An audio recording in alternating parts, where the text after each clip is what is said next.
Welcome back friends, स्वागत है आप लोगों का मेरे इस यूट्यूब चैनल क्वेस्ट आईएएस पर।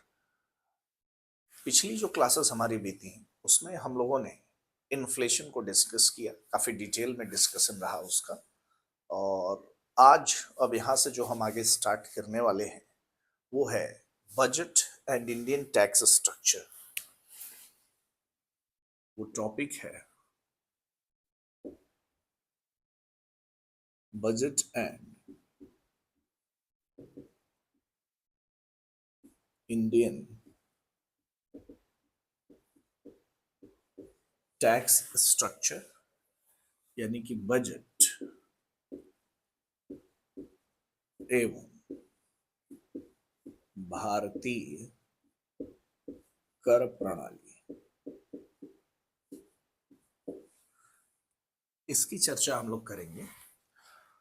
और ध्यान रखिएगा, इस पूरे डिस्कशन में हम लोग डिस्कस करेंगे बजट क्या होता है, यानी कि व्हाट इज बजट। ठीक है, इसकी चर्चा करने वाले हैं। बजट के प्रकारों की चर्चा करेंगे, यानी कि टाइप्स ऑफ बजट की चर्चा करने वाले हैं हम लोग। ठीक है, इसके अलावा हम लोग घाटे के बजट के प्रकारों को भी देखेंगे।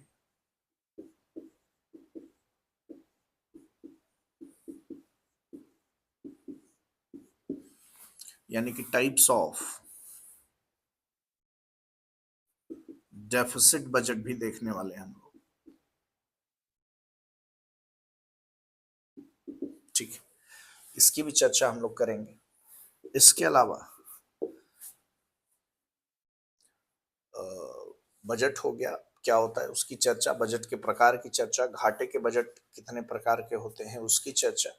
इसके अलावा हीनार्थ प्रबंधन की भी चर्चा करने वाले हैं, या जिसे घाटे का वित्त पोषण भी कहते हैं।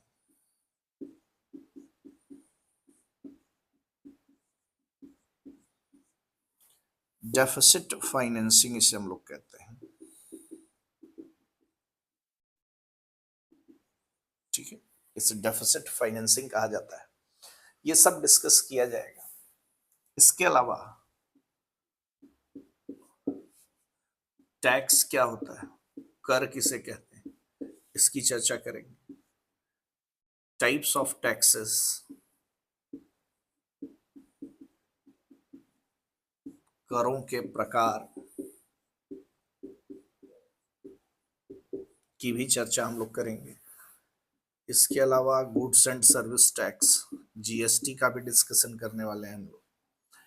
इसके अलावा जो है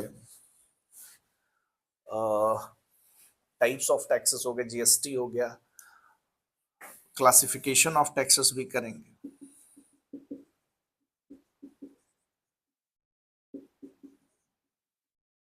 इसको भी हम लोग देखेंगे, करों का वर्गीकरण।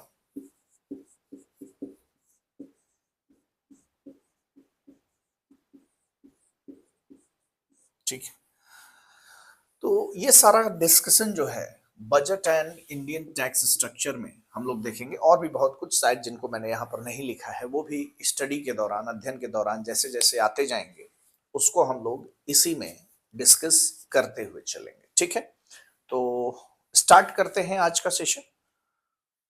इसे मैं रफ करता हूं, मिटा दूं इसे।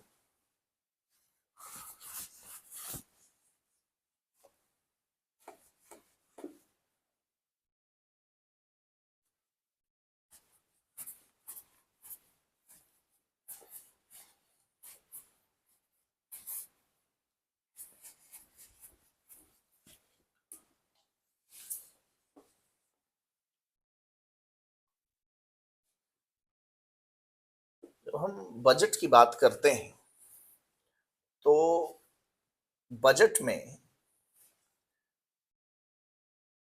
एक टर्म और यूज होता है जिसे हम लोग फिस्कल पॉलिसी कहते हैं या राजकोषीय नीति कहते हैं, है ना। आपने शायद ये शब्द सुना हो, फिस्कल पॉलिसी, या इसे हम लोग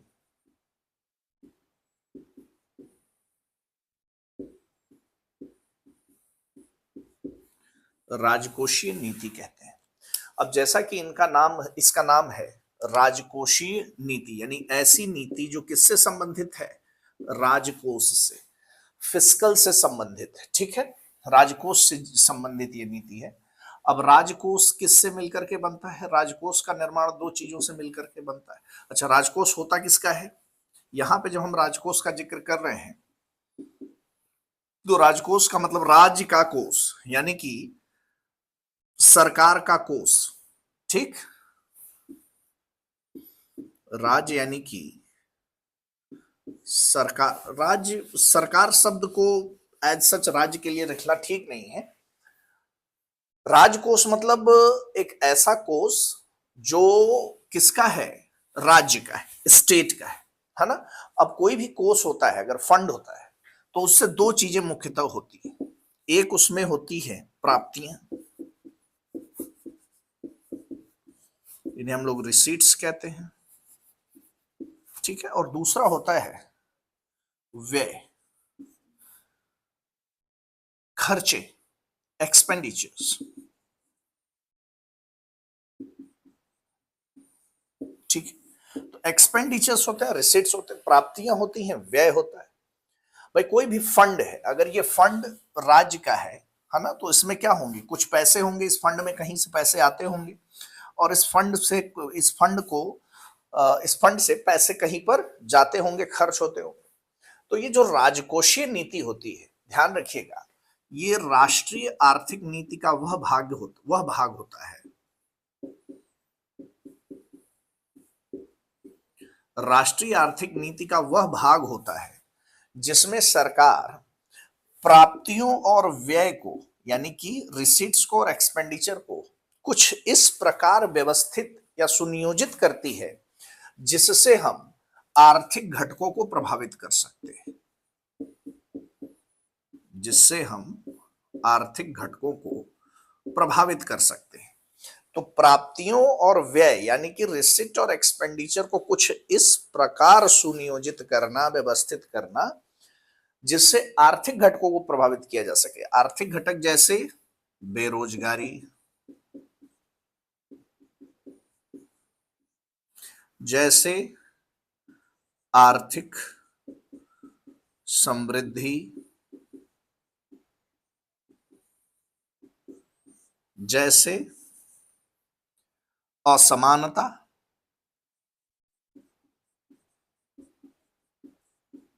मुख्य रूप से आर्थिक, ठीक है। ये जो आर्थिक घटक हैं या और भी बहुत कुछ, उन घटकों को क्या किया जा सकता है, स्टीयर अप किया जा सकता है, प्रभावित किया जा सकता है, किसके माध्यम से, प्राप्तियों और व्यय में बदलाव को करके। तो राजकोषीय नीति एक ऐसी नीति होती है, राष्ट्रीय आर्थिक नीति का वह भाग होता है जिसके अंतर्गत सरकार के राजकोष में व्याप्त प्राप्तियों और व्यय को कुछ इस प्रकार नियोजित किया जाता है जिससे आर्थिक घटकों को क्या किया जाए, प्रभावित किया जाए। आर्थिक घटक जैसे बेरोजगारी, आर्थिक समृद्धि, असमानता इत्यादि एटसेट्रा, ठीक है, मेरी बात समझ में आ गई। तो ये आर्थिक नीति होती है, ये राजकोषीय नीति होती है। इसी राजकोषीय नीति को हम बजटरी पॉलिसी भी कहते हैं, इसी को बजटरी पॉलिसी या बजटीय पॉलिसी भी कहा जाता है, बजटीय नीति, जिसमें हम प्राप्तियों और व्यय को क्या करते हैं, व्यवस्थित करते हैं इस प्रकार जिससे इन आर्थिक घटकों को क्या किया जा सके, प्रभावित किया जा सके, ठीक है, मेरी बात समझ में आ गई। अब इस राजकोषीय नीति का उद्देश्य क्या होता है, ऑब्जेक्टिव क्या होता है, तो आगे बढ़े इस पर, क्या ऑब्जेक्टिव होते हैं इस,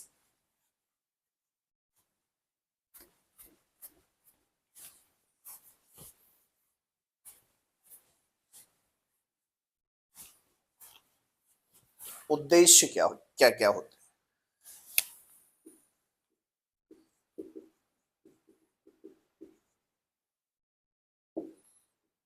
कौन कौन से उद्देश्य होते हैं? ठीक है, क्या उद्देश्य होता है? तो सबसे पहला जो उद्देश्य होता है वो है, the very first objective is to increase economic growth.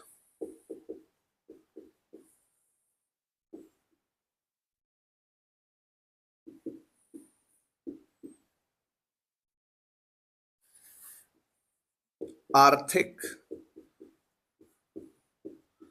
समृद्धि को बढ़ाना, ये सबसे पहला उद्देश्य होता है। अब आर्थिक समृद्धि कैसे बढ़ सकती है? आर्थिक समृद्धि बढ़ सकती है बचत को बढ़ाकर, यानी कि सेविंग्स को इंक्रीज करके। दूसरा, निवेश बढ़ाकर, इन्वेस्टमेंट इंक्रीज करके।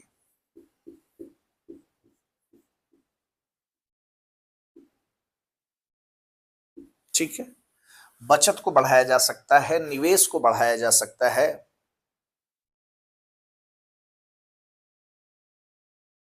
इसके अलावा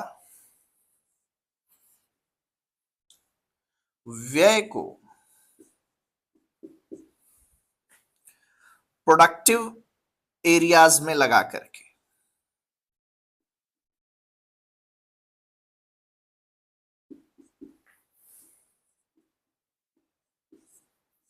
व्यय को कुछ इस प्रकार सुनियोजित किया जाए जिससे कि उत्पादन के क्रियाकलाप हो, है ना। व्यय को कुछ इस प्रकार सुनियोजित किया जाए जिससे कि उत्पादन के क्रियाकलाप हो, ना। मेरी बात समझ में आ गई? अब ये घटनाएं, अगर ये कार्य आप करते हैं, सेविंग्स को बढ़ाते हैं, इन्वेस्टमेंट को बढ़ाते हैं। अच्छा, सेविंग्स कैसे बढ़ती हैं? जब आप कंजम्पशन को कंट्रोल करते हैं, ठीक है, उपभोग को जब आप नियंत्रित करते हैं। अब उपभोग कैसे नियंत्रित होता है? मैंने आपको बताया था, गवर्नमेंट टैक्सेस लगाती है, गवर्नमेंट सब्सिडी देती है, कई प्रकार से बहुत सारे ऑप्शन है जिससे कंजम्पशन को क्या करती है गवर्नमेंट, कंट्रोल करती है। अब कंजम्पशन को अगर कंट्रोल कर पाए गवर्नमेंट, तो इनकम का वो पार्ट जो कंज्यूम नहीं हो पाता क्या कहलाता है, किसमें कन्वर्ट हो जाता है, सेविंग्स में। ठीक है, तो सेविंग्स बढ़े, इन्वेस्टमेंट बढ़े, खर्चों को प्रोडक्टिव एक्टिविटीज में लगाया जाए, जो भी खर्चा किया जाए प्रोडक्टिव एक्टिविटीज में लगाया जाए, इत्यादि एटसेट्रा। इन सभी कारणों से हम आर्थिक समृद्धि को बढ़ा सकते हैं, जो कि राजकोषीय नीति या बजटरी पॉलिसी का एक महत्वपूर्ण उद्देश्य होता है। ठीक है, अब यहां से अगर हम लोग आगे बढ़ें, तो दूसरा जो महत्वपूर्ण ऑब्जेक्टिव है,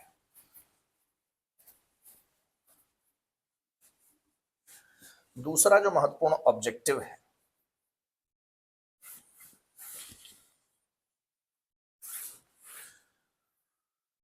वो है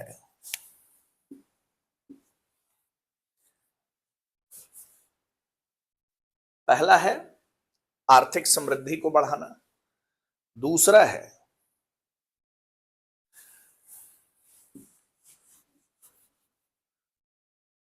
प्राइस स्टेबिलिटी,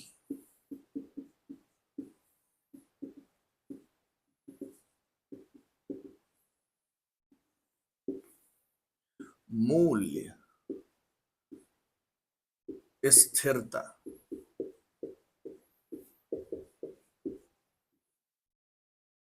ठीक है, प्राइस स्टेबिलिटी, मूल्य स्थिरता। अब मूल्य स्थिरता को अभी इससे पहले वाले चैप्टर में, जो कि इन्फ्लेशन हम लोग पढ़ रहे थे, उसमें हम लोगों ने पढ़ा, पूरा का पूरा जो फिस्कल मेजर है,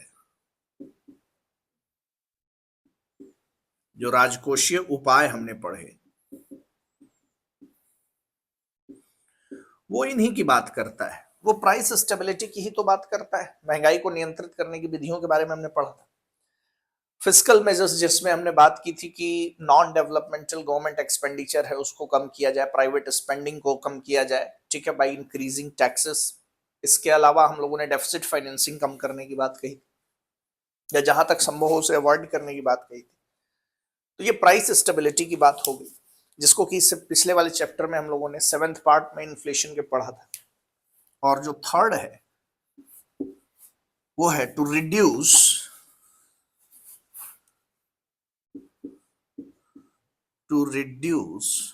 इनकम इनइक्वालिटी।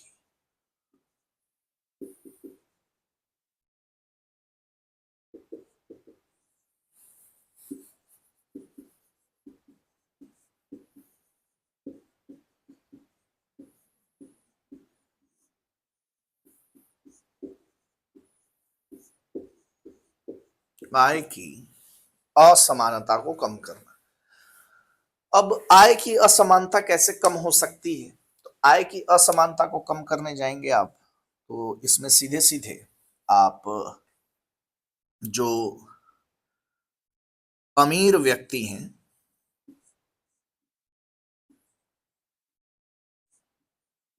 अमीर व्यक्तियों पर टैक्स बढ़ा सकते हैं, ठीक है। इसके अलावा गरीबों को क्या कर सकते हैं? कर छूट प्रदान कर सकते हैं। सो जो रिच पीपल है उन्हें आप टैक्स कर सकते हैं, जो पुअर है उनको आप क्या कर सकते हैं? टैक्स में टैक्स एग्जेम्पशन दे सकते हैं, या बहुत लो रेट से टैक्स कर सकते हैं, उनको काफी निम्न दर करों की उन पर लगा सकते हैं। इसके अलावा अपार्ट फ्रॉम दिस, जो लग्जरियस आइटम है, जो मेनली किसके द्वारा यूज किए जाते हैं? अमीरों के द्वारा यूज किए जा सकते हैं, उन पर कर क्या कर सकते हैं? बढ़ा सकते हैं, उनको हैविली टैक्स कर सकते हैं, ठीक है। इसके अलावा आप बेनिफिट पहुंचा सकते हैं, इनकम रीडिस्ट्रीब्यूशन का काम कर सकते हैं, जो poor section of the society है, समाज का जो गरीब तबका है, उस तक आप लाभ पहुंचा सकते हैं सीधे तौर पर, ठीक है। ये सारा काम करके आप आय की असमानता, इनकम इनइक्वालिटी को क्या कर सकते हैं? रिड्यूस कर सकते हैं। तो ध्यान रखिएगा, जब भी उद्देश्यों की बात होगी, राजकोषीय नीति का क्या उद्देश्य होता है? तो पहला है आर्थिक समृद्धि को बढ़ाना, दूसरा है मूल्य स्थिरता, इसका मतलब सीधे सीधे महंगाई से, महंगाई को नियंत्रित रखना, ठीक है, इसमें कंफ्यूज नहीं होंगे। और तीसरा है आय की असमानता, जो इनकम इनइक्वालिटी है उसे क्या करना? कम करना। विभिन्न तरीके मैंने आपको बताए। जो रिच पीपल है उनको टैक्स करिए प्रोग्रेसिव टैक्सेशन के माध्यम से, जो पुअर पीपल है उनको छोड़िए या बहुत लो रेट से टैक्स करिए, और जो लग्जरियस आइटम है, ऐसे आइटम्स जो अमीर लोग ज्यादा इस्तेमाल कर सकते हैं, करते हैं, उनको जो है आप टैक्स करें, ठीक है। तो ये हो गया objective. I hope fiscal policy का ऑब्जेक्टिव आपको समझ में आया होगा। अब यहां से अगर हम लोग आगे बढ़ें,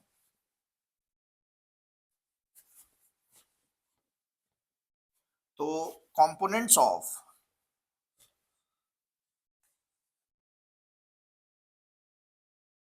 फिस्कल पॉलिसी की चर्चा हम लोग करेंगे।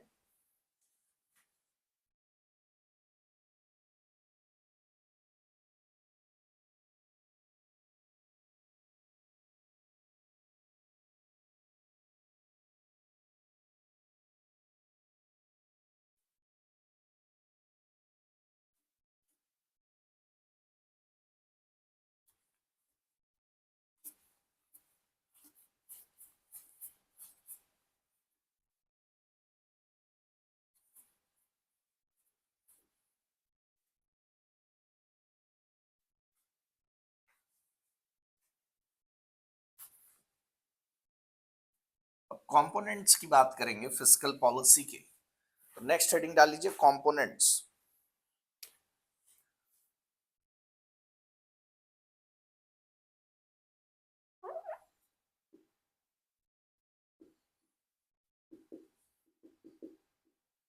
फिस्कल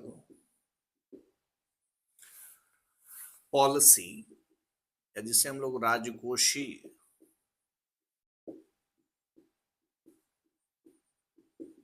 नीति के घटक कहते हैं, ठीक है। कंपोनेंट्स, इन कंपोनेंट्स की चर्चा अगर आप करेंगे तो सबसे पहला जो कंपोनेंट आपको मिलेगा वो है पब्लिक रिसिट्स। यानी कि सार्वजनिक प्राप्तियां, ठीक है। जो दूसरा कंपोनेंट है वो है पब्लिक एक्सपेंडिचर,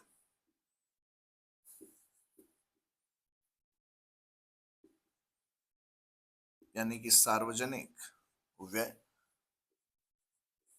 और जो तीसरा कंपोनेंट है वो है पब्लिक डेट, यानी कि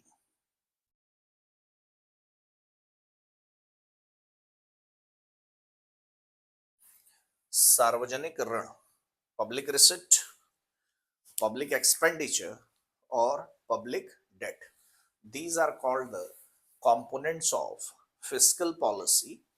और इसके आगे की जो चर्चा है इसे हम लोग अपने नेक्स्ट क्लास में लेते हैं। आज का सेशन यहीं पर एंड करते हैं।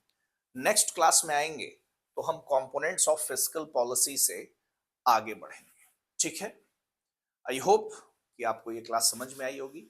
सेशन को एंड करते हैं, नेक्स्ट क्लास में आते हैं तो आगे की चर्चा करेंगे। Till then bye bye, take care, have a good time.